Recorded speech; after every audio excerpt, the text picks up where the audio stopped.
Alright, I'm sorry for bumping the tripod there. Somebody asked me recently, how many knives do I own? Well, I'll go through them and we'll start off with the one that's always with me when I have my car keys. And this is a very old, very beat up Swiss Army knife, little pen knife that has served me really well. And it still has its tweezers, amazingly enough. Although I lost the toothpick a long time ago. This is the second oldest knife I've owned. I got this, I think, my freshman year in high school I was given this. So there you go. We'll start off with that. And then we'll start off with, I can put away the snow. My first knife I ever owned. I know, from the LL Bean company. It's a real Swiss-made Swiss Army knife. It's been a great knife for me throughout the years. Sadly, it has lost its toothpick and its tweezers along the way. But I really like this knife and it has served me very well. And pardon me while I actually put my keys in my pocket instead of holding on to them. But thought I'd show you that. And since we're on the Swiss Army kick here, I got this one free a few years ago. I picked up a watch, and this was included free from the company, so it's a Chinese-made Swiss Army knife. I actually keep this in my car, just because you never know when something on here might become very useful. Let's see. What else can I show you? And we should actually keep count. That was 1, 2, and 3. So now we're on to number 4. I want to show you this one. Again, we'll go with that Swiss Army style, but this is actually a camping knife. A whole bunch of different features on here, you know, fork, spoon, and everything else. This was my father's, and I inherited it from him. So this is probably one of the older knives I own, which is pretty cool. So, but that's number 4. And number 5, we're going to go along the same route. And this one here, it's a fishing knife, Japanese stainless steel. Again, this is my father's. Extremely sharp, and well taken care of and well used though. So I really enjoy this knife. I think it's just a nice knife for the thing. And again, this is right up there in the same age as that camping knife I showed you before. And if I lose count of the knives, oh well, I'm sorry. That's going to happen. Alright, number 6. Well, once I get this thing put away, number 6 is another one from my father. And that's this one right here. And this is a case knife. He actually got this when he was in service. When he was in the Air Force back in the mid-50s, sorry.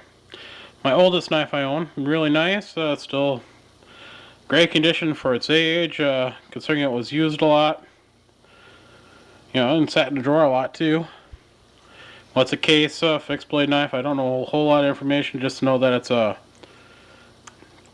mid-50s area knife. And it goes along with the story they told me about it. Next up, probably the most abused knife in my inventory. I think we're number 7, but if I'm wrong, oh well. The Glock 81. I abuse the hell out of this knife. Why?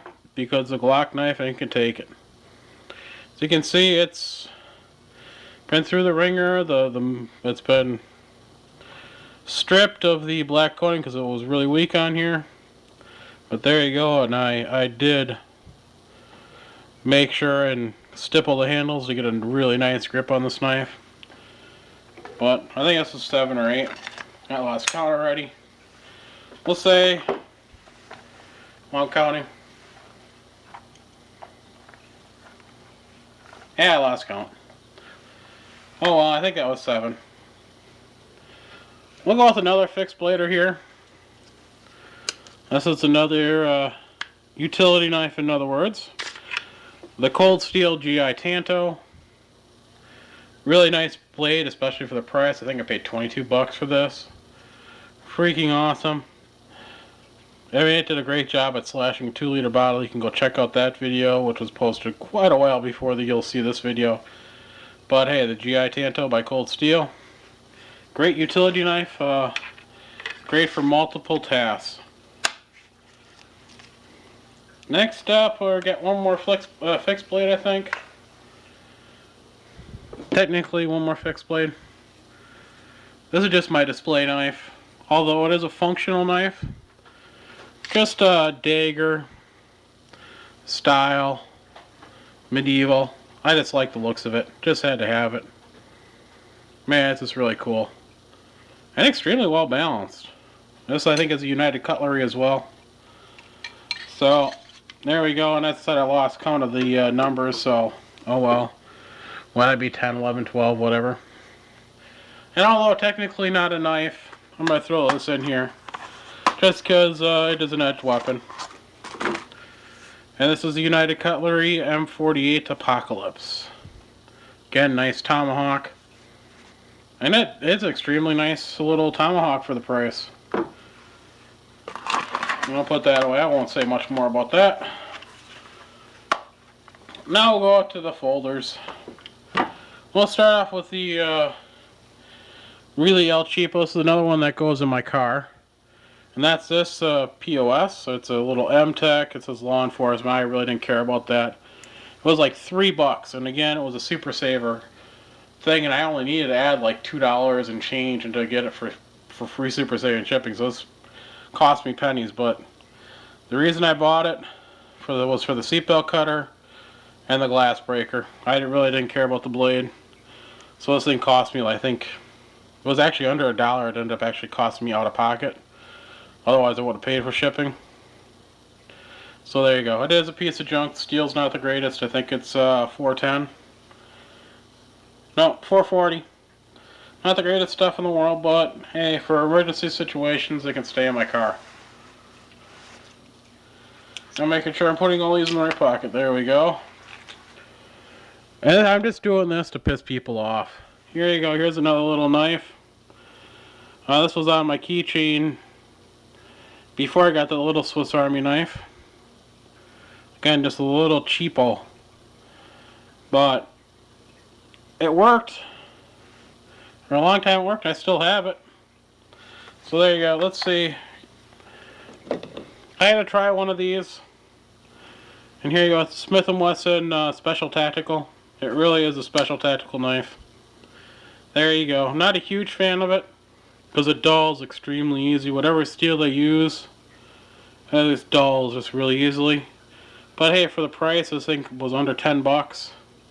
I gave it a shot. I mean, it's really not all that bad for the price, but you could really spend $10 more and get a knife that's 4 times the amount here. Really thin liner lock. But there you go.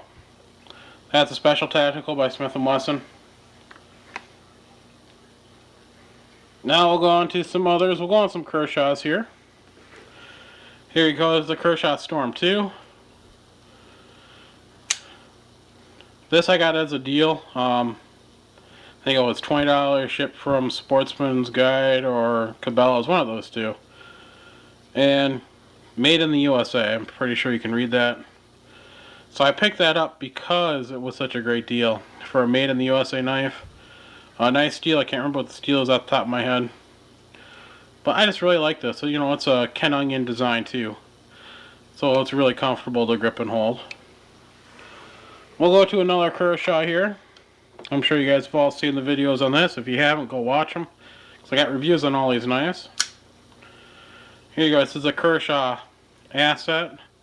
Oh, and digital profit, if you manage to get this far. I'm not displaying the knives and how to open them and everything. I'm just showing the knives off and getting a count. So just Dan, I'll go get an idea of how many I actually own. Kershaw Asset. I really do like this knife. I love the blade shape. But we're on to that one. Now we'll go to another Kershaw. The Kershaw Volt 2. I mean, it's growing on me. I still haven't done my after use review and everything else. It's RJ Martin design. And I'm still out debating this one. And by the time you probably see this video, I'll probably have gotten the chance to carry it around for a while, and I'll be able to tell you how I like it or not. But there you go, the Volt 2. And the last Kershaw, the Kershaw Cryo. There you go. Really do like this knife. This is a Hinderer design. I had to go take a look at the Hinderer design. Been liking this one so far, even though I haven't carried it around yet. One of the knives further on has been my current everyday carry for a little while. I just freaking love that other knife. Now we'll go on to, I'll go on to this one. This is the Utilitac 2 by Ontario Knife Company. Really like it after I made a modification to it, and that was grooving out this relief here so I could actually get to the liner lock easier and be able to flip it open easier. The Utilitac 2 by Ontario Knife Company. So we got that one all the way. Now we'll go to some more cold steels. This still is and is everyday my everyday carry. It's a ti-lite by Cold Steel, 4-inch blade. I carry this one, even if I'm carrying another knife, I still carry this one. I just love the stiletto design on the blade. I love how fast it opens. Just a freaking nice, comfortable knife for me. It is lightning fast too. As you can see, lightning fast for a 4-inch blade. Alright, the Paradox 2. Here you go, another cold steel. I got this one strictly for the looks, because it is a looker. We can't have butterfly knives here in Wisconsin, so this is the closest I could get. So there you go, the Cold Steel Paradox. Not a very functional knife, but a really cool looking knife. I got to clean this blade up a little. Got full of some gunk. Then we'll go to another Cold Steel here. And here you go, it's a Cold Steel Super Edge.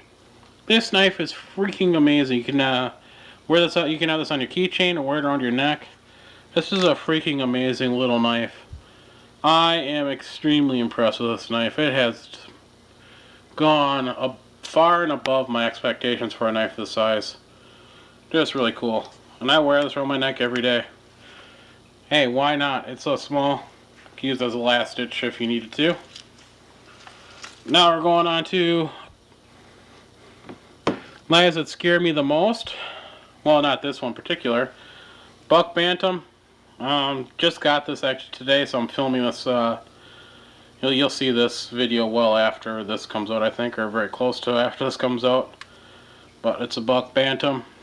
Again, it's a shorter blade. I think it's 2 3/4 inches, but might be a little bit bigger than that. I can't remember. But I wanted to give it a shot because I needed something for for the free super saving shipping during the holiday season. They bumped it up, so I gave this a shot. We'll see if I like it or not. That's up in the air. My cursed knife. The knife that almost always cuts me when I open it. So, here we go. We'll try to avoid to cut myself. The Buck 110, the classic Buck 110. This thing is freaking evil. Either that or it just likes my blood. One or the other. But I'll try not to cut myself on this thing today for you on camera. Probably one of the first times I haven't cut myself with this when it's been open. But hey, there you go, the Buck 110. I do think this knife is great. A motherfucker. Well, no blood anyway, but it did take a teeny tiny bit out of my skin on my finger, that little bastard. I don't know what it is about this knife and wanting to hurt me so bad. I don't know if you can see that or not, but right there. Just took off a thin layer of skin. Man, I'm sure you guys have seen this there. I was wondering, what the hell is this one? If you don't know Spyderco Tenacious. Very impressed with this knife, even though I hate the way it opens. Definitely won't be my first choice for an EDC. I just cannot flick it open very easily. I just basically soak this thing in oil, trying to get this thing to flick open. You can see how how well it flicks open for me. I mean, I can't even do it with a wrist stat most of the time, and so until I get used to that, it's not going to be an EDC. I'm getting a little bit better at it, but when it's not soaked in oil, it does not open very smoothly for me. But I love the blade. I love the zero grind on there. Freaking awesome. And last but not least, my favorite knife. I bet you're wondering why I was saving this one for last. Anybody got any guesses what it is? Okay, time's up. I was hoping that butterfly would give it away for you. But this is a Benchmade Griptilian. There we go. My favorite frickin' knife. I understand after I got one why they cost so much. These things are just frickin' sweet knives. I won't even go into a review because I plan to do an in-depth review on this knife after I've been carrying it around a little bit more than just a few days. But I love it. There you go. Whatever that count is, maybe I'll run a counter in during the video. And you'll see that as it goes along. Who knows? But that's the last knife that I currently own. Who knows how many more I'm going to add. And whatever the count is, whether it be 15, 20, or 30. I don't know myself. I didn't count them up beforehand. So there you go. My collection. Thanks for watching. And wasting 16 minutes and 23 or 24 seconds of your time by the time I'm done here.